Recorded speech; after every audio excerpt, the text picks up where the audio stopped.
Okay, those slides are coming across just fine for me. So what I will say is, welcome to IBEC, and you can begin as soon as you're ready. Good evening, I'm Serene Desmond, and I'm here from Winchell Consulting. I'm joined by my colleagues, Jiaoji Chen, Abhishek Grover, and Trent Voss, and we're honored to present our proposal to you, Delivery Hero Supervisory Board.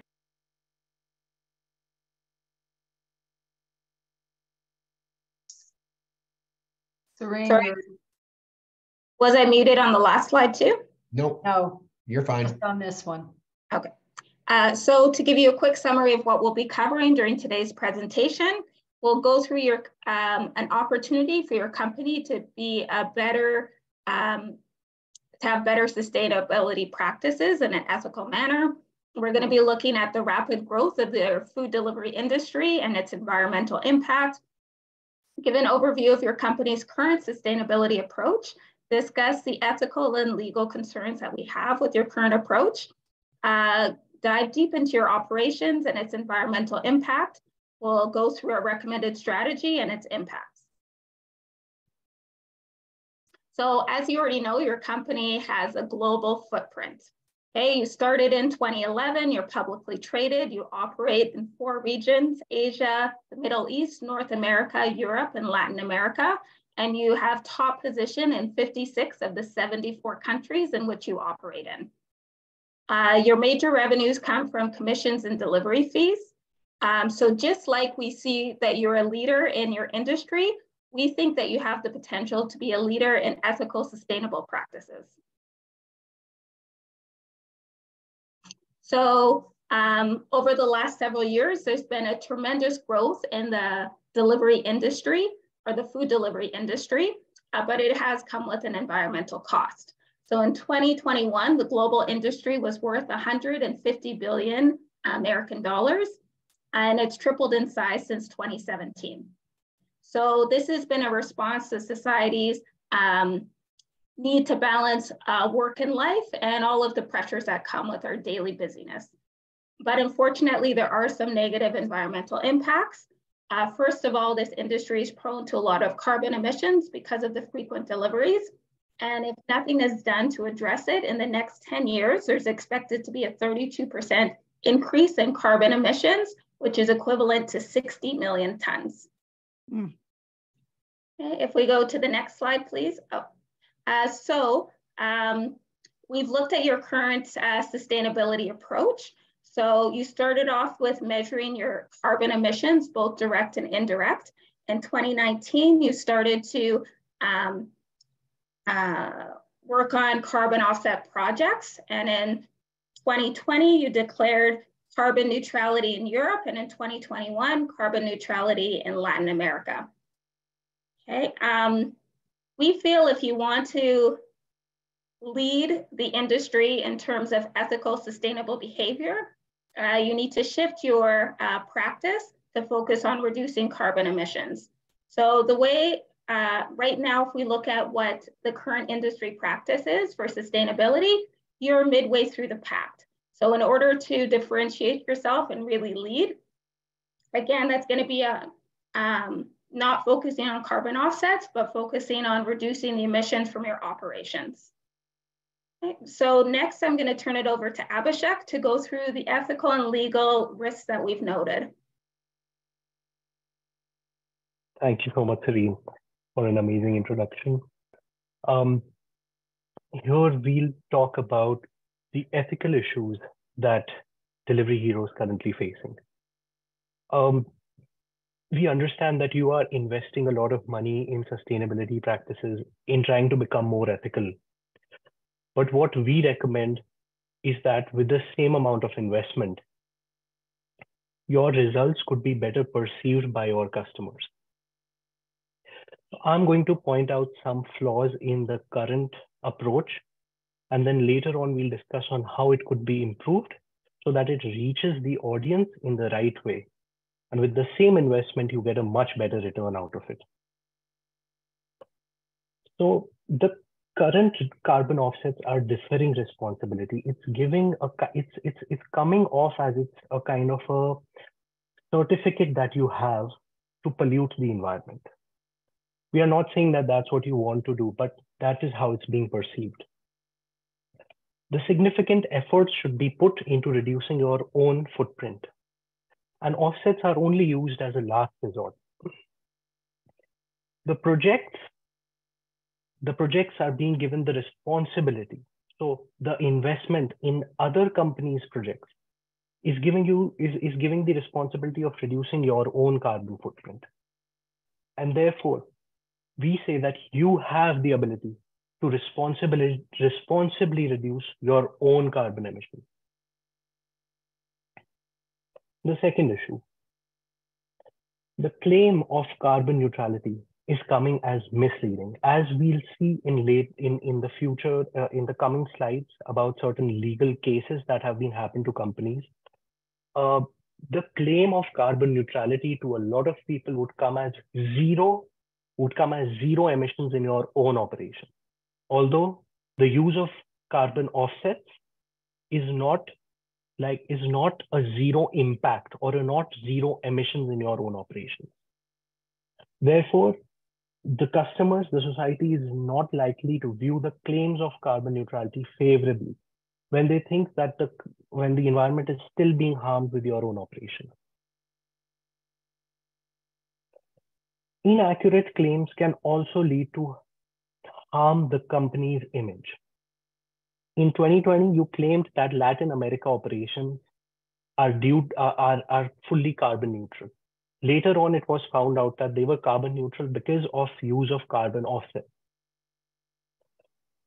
And also, it was found out that the carbon offsets, that the investment in those projects was made into such projects that were already invested by a lot of companies. So no additional impact was there in the environment. No additional reduction of greenhouse gas emissions was actually happening, which damaged your company's reputation. The third issue is that carbon offsets is creating a sort of a conflict of rights. This could be divided into two parts. The first is the carbon offset community, and the second is the carbon emission community. The offset community includes companies and investors, includes restaurants, because both of them can get to keep their costs low and also improve profitability. But the emission community, who's getting affected by your own operation, is getting affected because they are getting lack of water and food security and also safety from elements. Also, they are not being prone to accurate advertising. Therefore, there are conflict of rights. To summarize, the approach is differing responsibility, the claim is misleading, and also there is lack of consideration of certain stakeholders. What could it have as a business and financial impact? Your brand image is affected, because of which the preference could be changed of consumers and finally impact your own financial performance.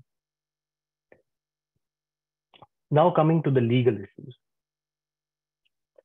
We see a very similar case. So the first issue is that the use of carbon offsets by themselves can have a risk of a legal battle. As we saw in Shell's case, Shell said that they want to reduce their carbon emissions by 45%.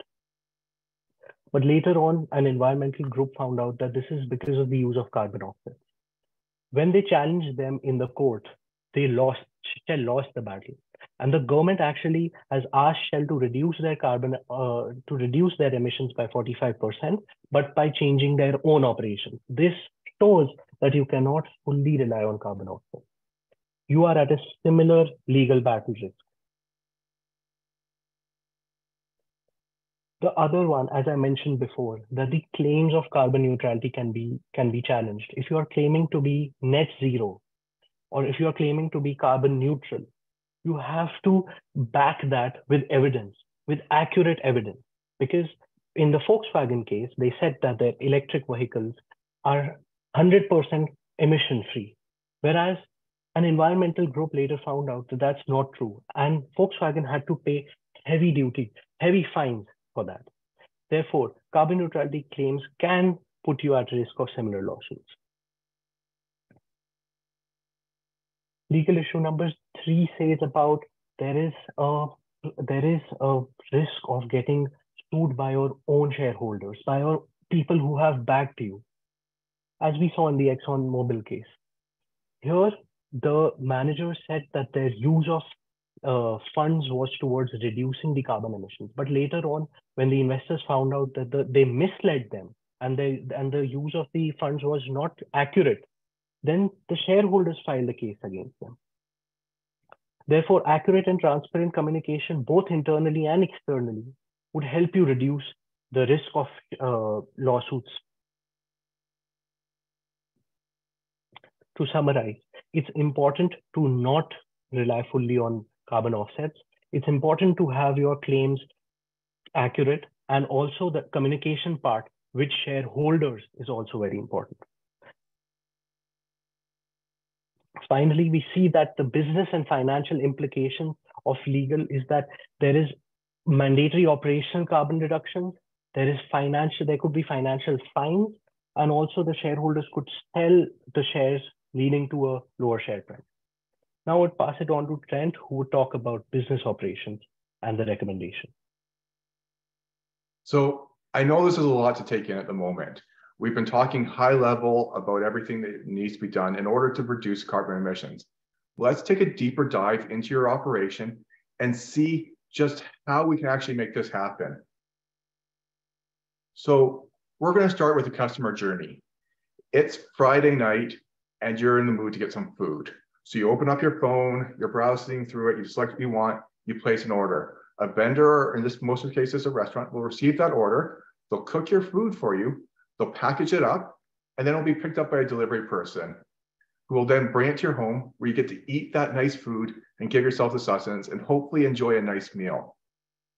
So when we take a deeper dive into this thing, we're going to start with the searching and the ordering stage.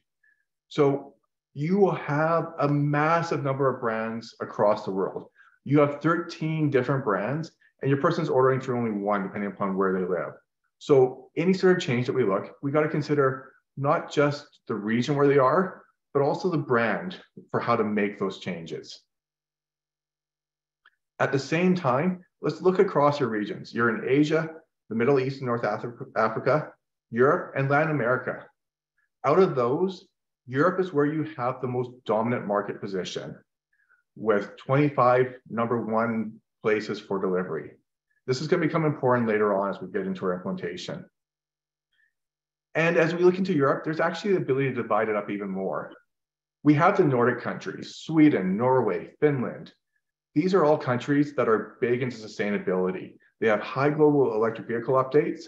They're highly populated in the density in the cities, and they're all transitioning to kind of a circular economy. So we can use these Nordic countries as a change agent for moving you forward in your goal. The next part of the customer journey we want to get to, the cooking and the picking. So this is all done at the restaurant. And I know you're thinking, hey, this is out of our control. It's the restaurants that are responsible for packaging the meals. And we know that that packaging represents a significant portion of their net sales, 3 to 4%. So that means that any attempt to make changes to the packaging needs to show a benefit to the restaurant in order to form that partnership. The delivery heroes, they kind of go hand in hand. And this is where our riders are actually producing CO2. So riders can deliver on foot, bike, scooter, and car. And anytime we're using an internal combustion engine, you're producing CO2 gas. Now, it's interesting to note that the average delivery is only about 2.2 kilometers, and you do it in about 28 minutes. So that means you're averaging a speed of about 15 miles per hour, which is well within, it's actually 10 miles per hour, I think in kilometers, which means that you're well within a range of what a bike is capable of. And again, any change is going to require the support of a rider. Now, we know, based upon your ESG reporting, that CO2 emissions from your scope 3, your indirect, are huge. They're representing 99% of everything that you do, with most of those emissions coming from transportation and packaging. So that's where the change needs to happen. It needs to happen across multiple brands, and it's going to require support of restaurants and riders. So now that we've talked about the deeper dive, let's get into how you can actually make this change to reduce that CO2 emissions, to become that ethical leader that not only do we know you want to be, that your code of ethics is calling out for you to be. And how to remove those carbon emissions. So our strategy, what we're recommending, is what's called green delivery. And it's all about building a last mile green delivery ecosystem, leveraging new and existing partnerships in order to reduce those CO2 emissions. There's 3 phases to the pillar. There's a new delivery policy. We're talking about supporting restaurants and promoting green. So let's take a deeper dive into each of these pillars. The first, the new delivery policy. We want all delivery to be done under human power or electric vehicle. We're going to recommend that you start with a 1-year test pilot with Foodora and follow it by a complete expansion to the rest of the company by 2033. And this will help by using these low or no carbon emission vehicles. This is going to help reduce the scope 3 emissions. So start with Foodora. We already identified that in the Nordic countries could be a change agent. And with the major cities, you're all united under one brand, which is going to simplify the calculations, simplify the changes at the start. And then you're going to face some challenges as you look to roll it out across the globe, such as the number of brands, the EV vehicle infrastructure, customer engagement. So by starting with one, you're going to be able to iron out the process and give time to start addressing these other issues in these other cities, countries, regions, and brands. Now, we also recognize that going electric vehicle is tough. After all, not all riders will actually own electric vehicles. Some of them have their cars. Well, there is an opportunity to partnership with existing ride sharers to provide access to all these riders. We found throughout the Nordic countries, you have Line and Green Mobility, which both offer vehicle rentals by the minute, by the hour, or by the day, with e-vehicles and e-bikes. And by creating a partnership with those rental companies to offer discount rentals for your riders, that will actually remove a barrier and increase your ethical accessibility for everyone. So now everyone can deliver because they all have the ability to transportation and other basic human needs. Our next phase, supporting the restaurants. We saw with the COVID pandemic, a lot of small and medium restaurants were really hurting without that in-house delivery. And these restaurants need cost-effective, sustainable takeout material in order to make this happen. So we're looking at 2 highlights for this: sustainable packaging and leveraging group partnerships. So we want to help increase a restaurant's buying power through the economies of scale. Sustainable packaging, as we talked about earlier, you've already started to roll this out. We want to see this completely rolled out through Europe. And we're looking for you to, again, set an example by providing this packaging at cost to those restaurants. That will help reduce that barrier, that 3 to 4% net sale that we saw, and ensure that those restaurants are able to use that sustainable packaging. And to take it a step further, to be that ethical leader, mandate that has got to be in place by 2028. Now, that's the tough part, but to help make it more achievable and relatable to those restaurants, we want you to actually extend that partnership beyond just packaging, shipping logistics, cleaning materials. We know that a lot of those small restaurants aren't able to get stuff at an economy of scale. And that economy of scale can actually result in like a 40+% savings on dish soap and other items. So you have 630,000 restaurants in your network already. That's a lot more buying power than one restaurant. If you're able to access that center coalition and build that support for those restaurants and having them come through you, not only will that strengthen your network, but it will help these restaurants move towards the sustainable and remove one of that barriers while creating a partnership. The final aspect is promoting green. As we talked about, there has been a little bit of a legal risk, along with even an ethical risk with that marketing. We need to address that as we move you to an ethical leadership position. So it means updating the marketing campaign. So green deliveries. It's simple, it's catchy, it's the new way to deliver. Posting this information into an in-app ad saying, browse your favorite menu and get green delivery tonight, posting on your Facebook that is now available in certain cities. Not only is it catchy and it's going to get people who of that sustainability mindset to place that order with you instead of your competitors, but it's also addressing your legal risk and is helping to reinforce that message that as delivery heroes, you are a sustainable leader in being for the environment. Thank you, Chan. Next slide, please. Next slide, please. As a leading food delivery platform company in 56 countries, Delivery Hero will leverage the leading position to play a more active role in food delivery chains to reduce carbon emissions and produce more positive influence. By adopting the green delivery strategy, Delivery Hero can help build a more environmentally friendly food delivery ecosystem by using a new delivery policy to prioritize carbon zero infrastructure, partnering with upstream suppliers to provide affordable approaches to facilitate the transition of 1.4 million riders and 330,000 restaurants, and marketing the strategy to communicate with more than 2.2 million of customers. Through all of these efforts, Delivery Hero could make great positive impacts, environmental impacts. By 2028, in European market, 100% of orders will be packed with sustainable materials and delivered by electrical vehicles, achieving the goal of zero carbon. From 2024 to 2028, about 2 million tons of carbon dioxide will be stopped from entering into the climate in Europe. By 2033, Delivery Hero will achieve 100% green delivery in other markets, including Asia, Middle East, North Africa, and Latin America. As you can see in the slides, in the next 10 years, with the adoption and the expansion of green delivery strategy, the greenhouse gas emissions are reduced gradually. We predicted that in these markets, in the next 10 years, incremental of 62 million tons of carbon dioxide will be decreased. In the next 10 years, the global environmental impacts of green delivery strategy are impressive. Using green delivery strategy to promote electrical vehicles and sustainable packaging, Delivery Hero could stop 70.5 million tons of carbon dioxide from going to the climate, which is 20 times of greenhouse gas emissions produced by Delivery Hero and the partners in 2021, avoid the landfill of more than 57 billion takeout containers, and transfer 125.8 billion kilometers of delivery distance to green delivery. On the other hand, the green delivery strategy is also financially viable.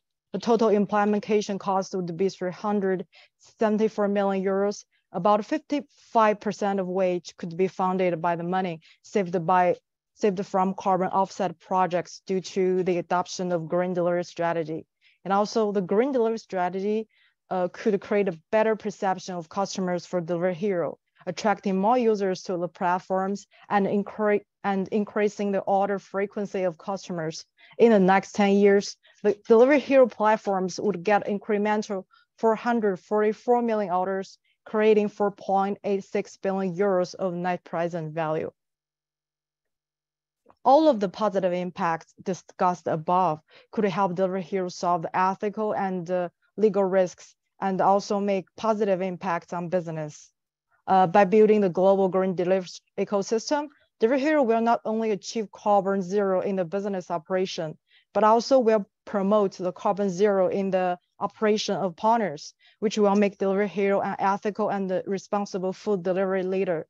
The transparent and accurate marketing campaign targeting more than 2.2 billion customers will also avoid the legal risks caused by misleading information and advertisement. Furthermore, the better brand image and the customer preferences will create 4.86 billion euros of net present value, creating more values for the shareholders.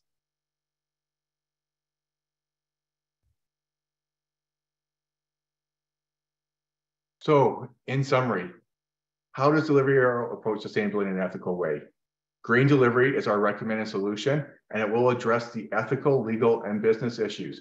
And it will position you not only as an ethical leader in the environment, but it will help you go from #1 in 56 countries to #1 across the globe with your ethical positioning. Thank you. Okay, thank you. You can pull your PowerPoints down if you would, so we can see you all. I'll ask the first question, and then my colleagues on the board will have some questions for you as well. Now, interestingly enough, we are a German company, but yet so much of our business is done elsewhere. We do extremely well from a dollar standpoint in Asia, and extremely well in Middle East and Northern Africa, and less so in the Americas.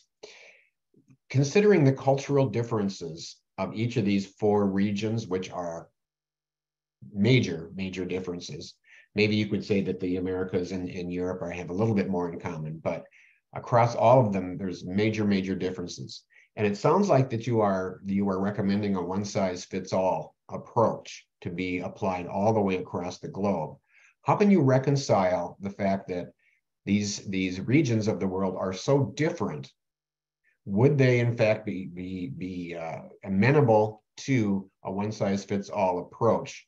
Even the attitudes towards sustainability in other countries and in other regions are different. So how would you take that into account in your recommendation? Hi, Jim. So I would say with that, we do realize that there are cultural differences that may need to be adapted and adjusted with how we roll it out. But I would say one thing that we've noticed in our research is that across the board throughout all your regions, there's more awareness about the importance of protecting our environment. So some of these are places that are already affected by climate change. And so it's something that they're very concerned about. So I would say for the regions that you operate in, Europe is where you have the most environmental awareness, regulation, and purchases being made on that. But we've also noticed that there's that in Latin America, for instance, there's a growing demand, and actually people leading with their pocketbooks in terms of buying sustainable goods and buying sustainable food. So it's as much as 75% in some Latin American regions. Middle East and Asia, there's been a significant increase in terms of environmental awareness and people that are slowly getting into following through with making those purchases based on their ideals. So we think by starting a place where we know there is that strong environmental efforts and purchasing, and then moving across to areas where it's building up momentum, that by the time we get there, then it would be even easier and more appreciated in those markets. Okay, thank you. I'm just one more, and then I'll turn it over to my colleagues. We definitely appreciate that you are talking about and explaining more about the whole idea of carbon offset, carbon neutrality, carbon footprint. These are all terms that are just way overused right now. And everyone seems to want to say, oh, carbon neutral, or we're reducing our carbon footprint. And these are just hot terms right now, even though I would venture a guess that almost nobody who says them actually knows what they mean. And you have talked about that, and you recommended that we not refer to carbon neutrality in our advertising.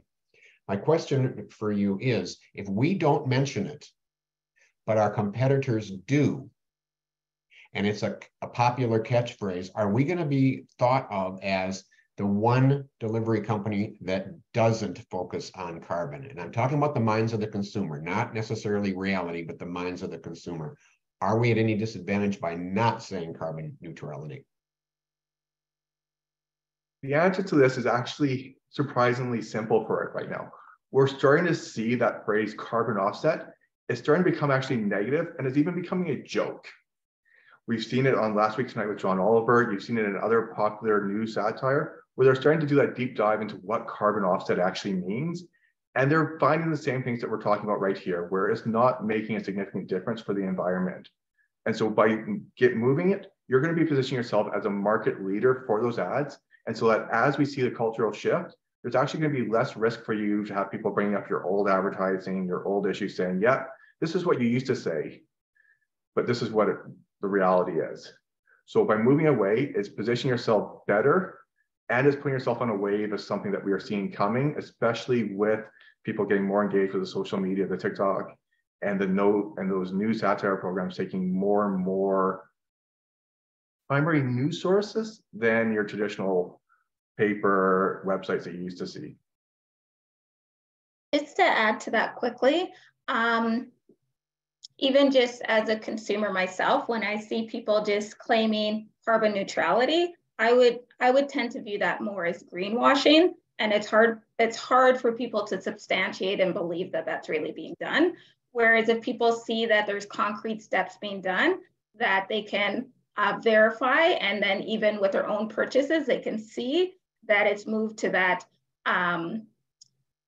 greener, more sustainable practices, then I think you're building up better trust and better loyalty in your customers by having that people will perceive you as being ethical and trustworthy, as opposed to just putting a stamp on it just to follow the path.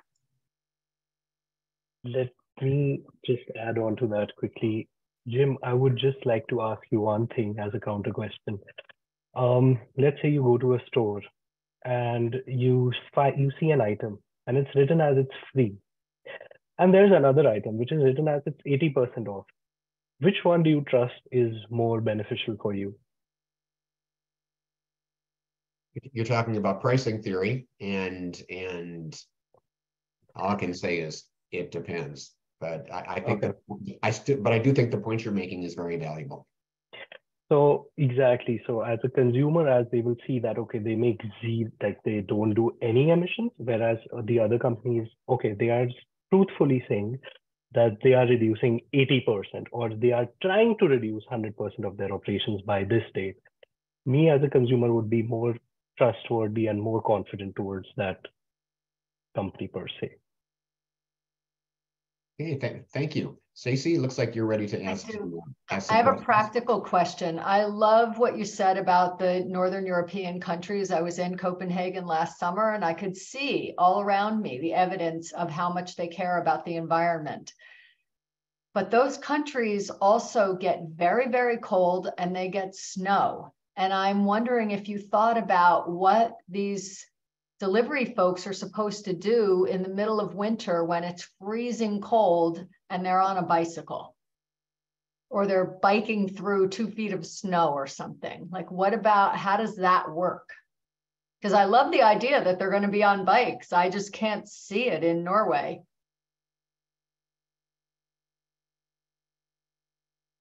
Sure. So Delivery Hero, your reputation is that you call your people riders, not even delivery people or drivers. So your predominantly means of transportation is bike riding.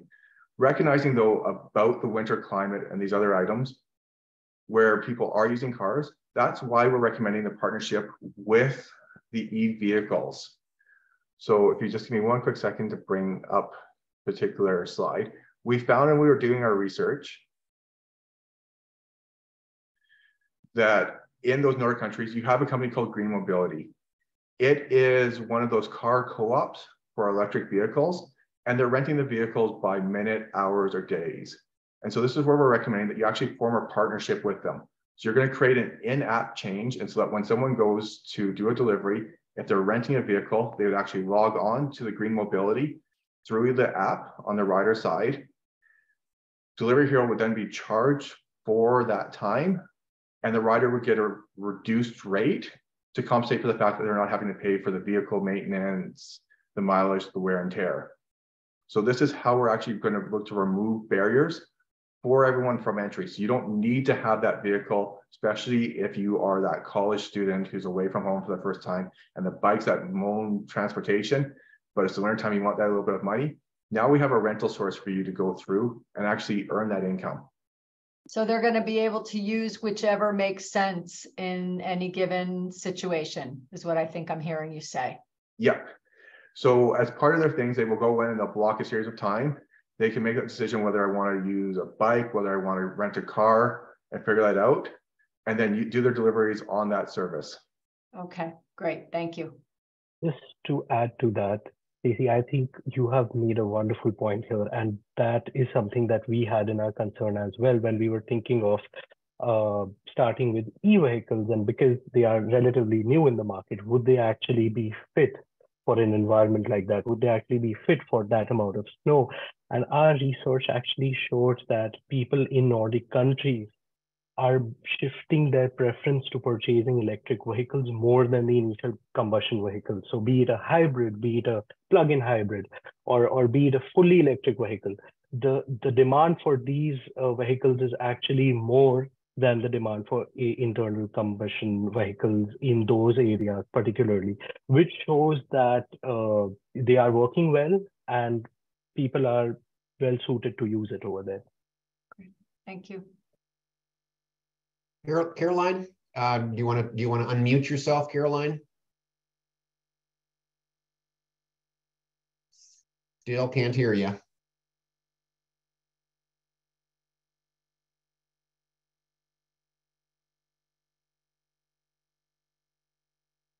I said, normally I talk too much, so. No, you don't. But I wanted to ask Stacey, and then those of you on this committee, what about sleds, like Alaska?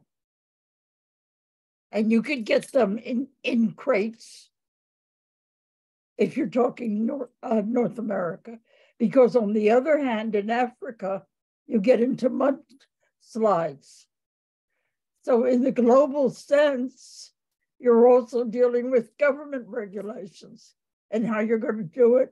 And if you're open that way, is there creation of theft?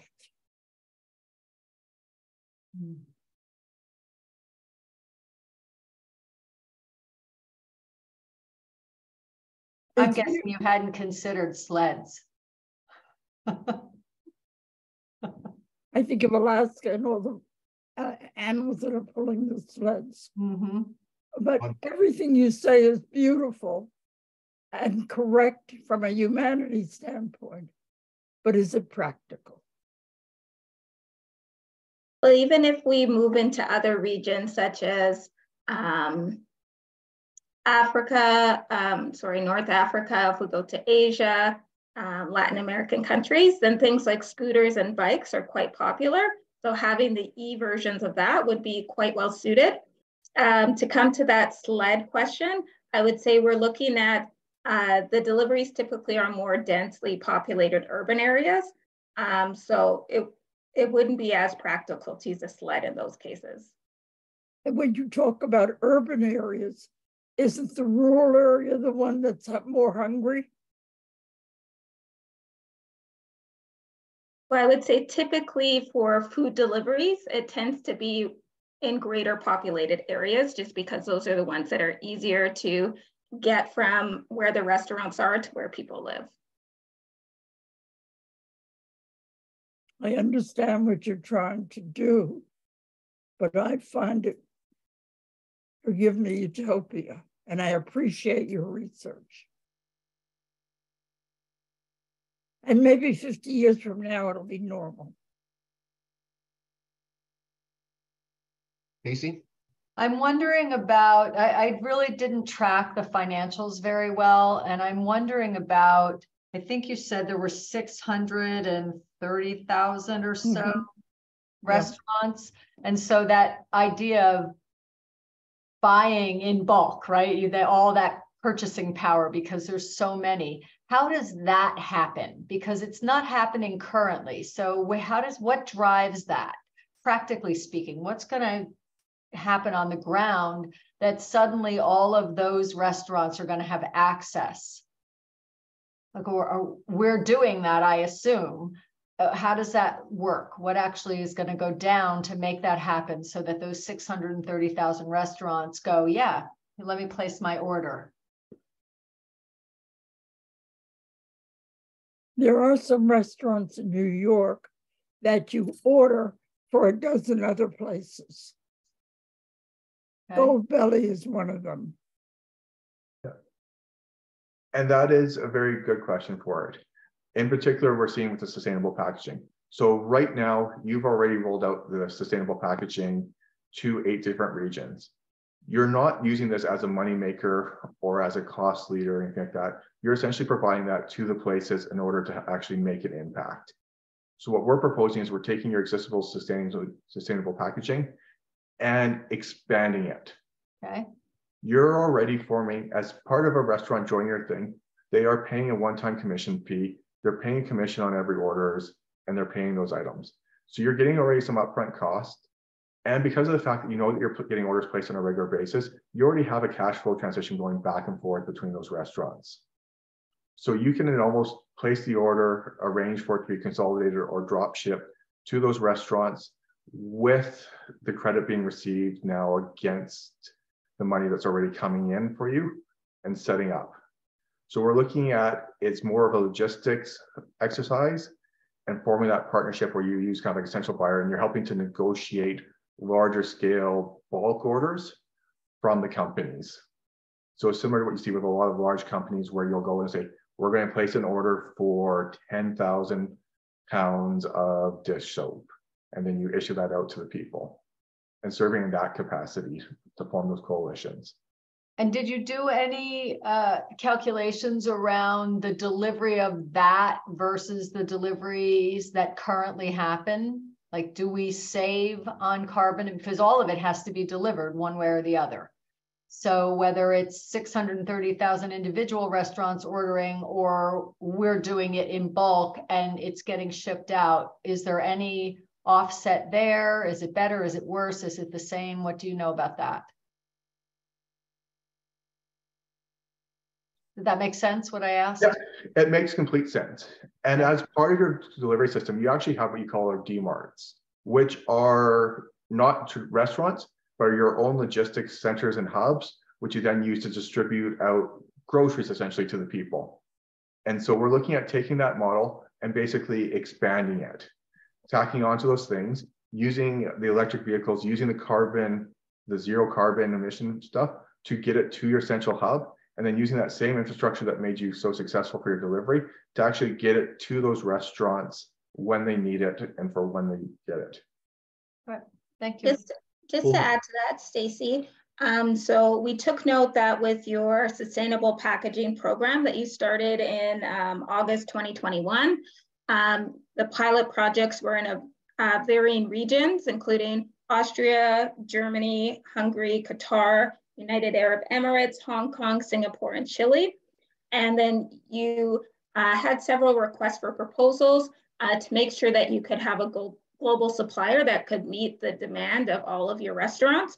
The other thing that you decided to do was use compostable, biodegradable packaging, realizing that certain regions have different landfill and recycling infrastructure. So then that would be one that would be most suitable across all of your regions. So you have done a lot of that planning already. Now it's taking it up, scaling it up, and actually getting to the point where you'd eventually bring it to a reasonable cost for the restaurants, whereas Trent said, I believe it was 2 to 4% of net sales go towards packaging. So they don't have the profit margin to take a more expensive packaging, even if they'd like to be more sustainable. So by creating these economies of scale, then we make it remove that barrier so that now restaurants can be as sustainable as they'd like to be. Just Thank to you. add, What do you think? Okay, yeah. Sorry. No, please, sir, go ahead. Just to add to that, we did a research in India, and there's a company called Zomato, which is currently doing a very similar thing, wherein if you see the delivery packages happening, those are labeled as Zomato, whereas the restaurants keep on differing. So the restaurants are actually buying their takeout containers from Zomato, but we are saying that we could, that Delivery Hero could do that, but in a more sustainable fashion. Great. Thank you. What's more likely to be a good goal for us?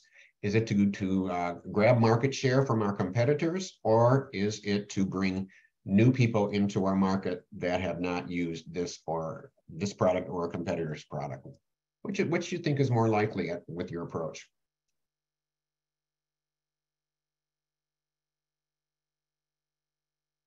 I think we can achieve the goals by adopting our strategy because of the better responsibility for communities and the societies. We're attracting more customers because we have more customers and the higher frequency or order frequency. So we can attract more restaurant, and because of the more restaurant, according to them, we can attract more. It's like a very beneficial cycle for this food ordering platform. So I think your answer then is that it's bringing new people into our market is going to be a better goal than to grab market share from someone else. Would you say that? Did I understand? I think this is like the two sides of the one thing. There are two kinds of customers, the current customers we have and the new customers. Because of the better brand image, first of all, we can increase for the current customer, we can increase the order frequency, and for the new customers, because of our new marketing image, because of better responsibility for the community, we can attract more customers. So I think we can achieve the goals at the same time. And because of this, all of this attraction for the customers, brand images, we can also attract more restaurants or partners. I think if we have more customers, we have more restaurants. It's like this is the charm of the platform economy. This is our access to our customers, access to our partners, so that we can grab more market share from competitors. We can achieve the goal at the same time. Thank you. Caroline and Stacy, did you have any other questions? Yes, I'm sorry. Go ahead, Caroline.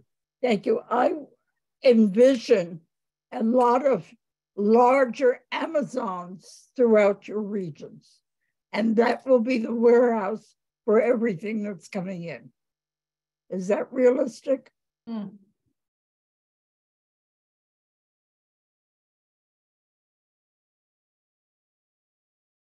You'll need warehouses. Yeah, we're looking at it that most of the deliveries that are being done from restaurants. So you'll be looking at the warehouses more for the supplies that we're looking for partnering with the restaurants. So these are already being through central hubs. You're already having that infrastructure in place. It will instead be trying to change it from a non-sustainable stuff that's going through that packaging to actual sustainable packaging, which is going to match how the world's scheduled to change as we're seeing bans of single-use plastics and other items.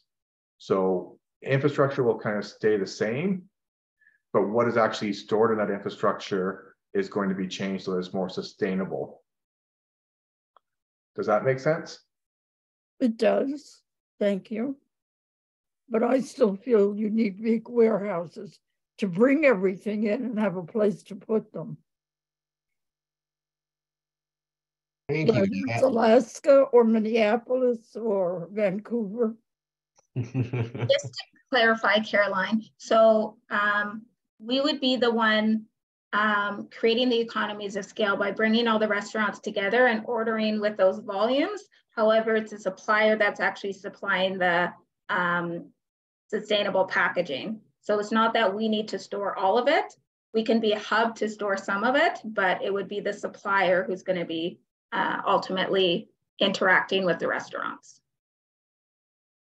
Thank you. Thank you. We are at the end of our Q&A time. We will move into phase 3 now, which is where we will take off our hats as board members, and we're just going to give you some feedback on your presentation, on your research, on your content that is hopefully going to be helpful to you. And if you choose to adapt some of it into your 10-minute presentation or your 90-second presentation, all the better.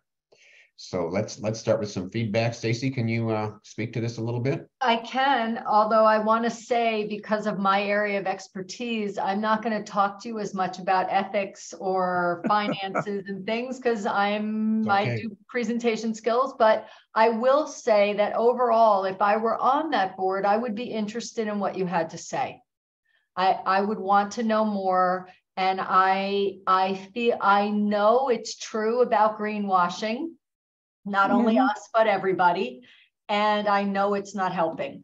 So when you say it to me so directly as a board member, I know you're telling me the truth and you're trustworthy, because you're not dancing around it and you're letting me know without slapping me. You're letting me know. So I would want to know more. So that's one thing I want to say. And then I just have feedback for each one of you. A lot of it is around presentation skills, but I'll tell you what I've got. So Serene, you have a very nice, strong voice. You come across as confident and like you know what you're doing. Every so often, I thought you were reading a tiny bit right in the beginning, and then you seem to let that go. So that was really nice when you showed up, because that's what we want. That summary slide is too long. And just in general, folks, when you put anything on slides that's not a pure visual, you have to give us a moment to take it in before you start talking, because if you talk over it, we don't know whether we should read the slide or listen to you, and we can't do both. Let's see.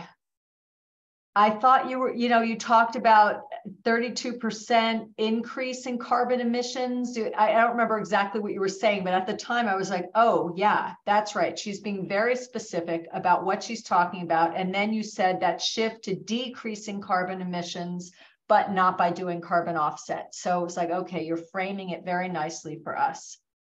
Abhishek, you talked about the same investment. With the same investment, the results that we are getting could be better and better perceived. So that I want to hear, because I'm already worrying about how much is this going to cost and what's it going to do to our profits. And you let me know right away, no, same investment. Okay, that opens me up to want to hear more of what you have to say. And if it were the case that it was going to cost more, I'd want you to figure out a way to frame it so that I didn't put up a wall between us. And you talked about getting a much better return. I love the thing that you said that carbon offset is perceived, I think you said, as a certificate to pollute, which is pretty much what it is. I really like that turn of phrase. Good, also strong voice. You speak with a lot of emphasis, and I felt like you were with us. I felt like you were there talking directly to us. I like the image of carbon neutral does not equal zero impact. Very powerful image. Lack of trust can harm our image. I was confused on the seesaw image. I didn't really quite get that. I had to look at it and then I couldn't because I was trying to listen to you. I thought you did a nice summary, those 3 things. You did that a couple of times. Like the Shell example about the legal challenge that they had.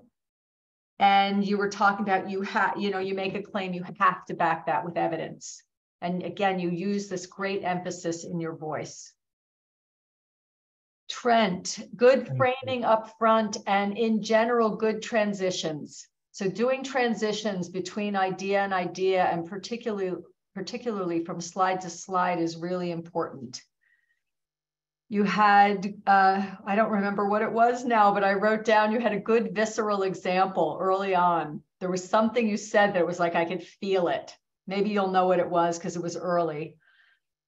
Using the Nordic countries as your change agent, strong voice.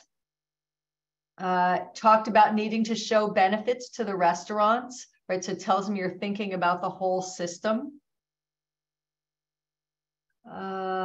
Slow down a little bit was the only thing that was making it hard to understand you. Oh, you talked about green delivery being the way we talk about it. Yeah, very nice. Partnership, economies of scale, all of that was really great. It was very easy to track you. When you move from person to person, you want to introduce them, because Xiaoji doesn't know that she's on, because she doesn't know if you're finished, because you haven't said, oh, I'd like to turn it over to my colleague Xiaoji now. And she's going to talk about X, or just at least say her name so she knows she's on. So Xiaoji, I thought you were reading a lot. Were you? Seemed like you were reading. And the content is good, but when it seems like you're reading to us, it's harder to track. You too, I want you to slow down. Yeah, go ahead, say something. What are you saying? Oh, sorry, I write down the key points to help me phrase the content. Yeah. Okay, yeah. So what I noticed was when we asked you questions and you talked directly to us, you were fully present. And I could tell that you were there and you had things you wanted to communicate. And that was different from the content piece where you seem to be reading more than talking to us. Just like Trent, I want you to slow down a little bit too, because you had lots of information on those slides about the financials, and that's information we would really want to take in. So I'm always in favor, and I don't know what guidelines you were given on amount of slides, but I'm always in favor of having more slides with less information on them, or build a slide. Like, as you had some that had 4 graphs, build it. Let us take one at a time and give us a moment, and you be super clear about what is the key point here. Don't make us try to figure it out, because we can't. It's moving too quickly. But if you tell us what it is, then we're totally with you. And I want you to do that. If you watch this video back, I want you to see how you were in the Q&A and how present you were and how much you knew about your topic. And that's what I want you to do in every presentation for your entire career, because we care much more about connecting with you than hearing you read the information. We want to know that you know it and can bring it forward. Let me see if I had anything else. In general, I thought you handled the Q&A really well. I thought that all of you. I thought that you thought about some things. It was clear that some things stumped you a little, but you thought about it. You didn't try to BS your way through it. You thought about what you were going to say to us, and then you said it. Trent, just watch the look on your face. Sometimes you are, I don't know exactly what's going on, but there's something going on there that looks like you're worried or something is happening. Like right now, you're smiling and nodding and you're with us. And sometimes you get this look like, oh, what's happening? So be careful about your facial expression, because we're watching. Okay, I think, oh, and Trent, I also like that you went back to the slides. When I asked a question, you went back to the slide, and you didn't make me feel like I was an idiot. You just said, let me show you this. And then you reiterated the point, and I had just missed the whole thing about cars. I actually missed it. I was so focused on e-bikes, I missed it. And when you showed it, I went, oh yeah, I remember seeing this. So that was very helpful, actually. Thank you. Okay. Okay, great. Let's move on. Caroline, can you share us some feedback, please? No, I think Stacy has covered it all. When I would see Trent with his face, he was thinking. I didn't see it as an awareness of his reaction. I saw it that he was thinking deeply, so that some of what Tracy said may be true for her, but I saw it differently. I thought you were all very good in what you believe, in what you are trying to develop. And we need a cartwheel around the world to get it all together. Yep. Thank you. Thank you very much. I'll just give a little as well. I really commend you on choosing this topic. I think that this was a very smart choice on your part, because this is an emerging industry and no one thought this would happen. Well, it's, thank you, COVID. One industry that really benefited from COVID is this industry. But when you have something that is so new and there is just so much out there that is undiscovered, it's a great opportunity for leadership. And what I really loved, it took me a while to get my head around it, but what I really liked is this idea of re-educating the public about this concept called carbon offset, carbon footprint, whatever you want, because it is just such a buzzword now. It's like everybody says, oh, what are you doing? Oh, I'm decreasing my carbon footprint by walking a block or something like that. And as you so intelligently pointed out, the term does not have the meaning that people think that it does. And I think you have a grand opportunity to teach people and grab things away from these folks that are using the term improperly and using it to their advantage by allowing this incorrect definition to continue to grow.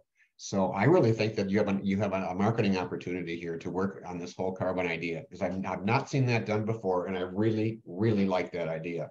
So thank you for that. I'm not going to get into your presentation skills because Stacy has covered that. Even though part of me wants to, because I also teach presentation skills. Oh, that's right. I forgot that. Yeah. But not as well as Stacy. So we'll just let her stand there. I really enjoyed your presentation, and I think you really have something here. So kudos to you. Let me ask you, do you have any questions at all for the judges? Anything that we can help you with that maybe you could adapt for tomorrow's 2 presentations, or whatever you want to ask us? Do you have anything that we can help you with further?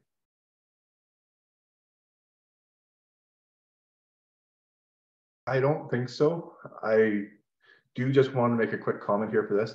One of the reasons why we were so excited to come to your competition was all our coaches' feedback about the quality for the judging and the quality of the feedback. And I want to say thank you very much for that feedback. It was honest for it, and it was really accurate for each of us. And I've taken something away for that. So I'm just grateful for the opportunity. I just would like to say, and thank you for your time for it.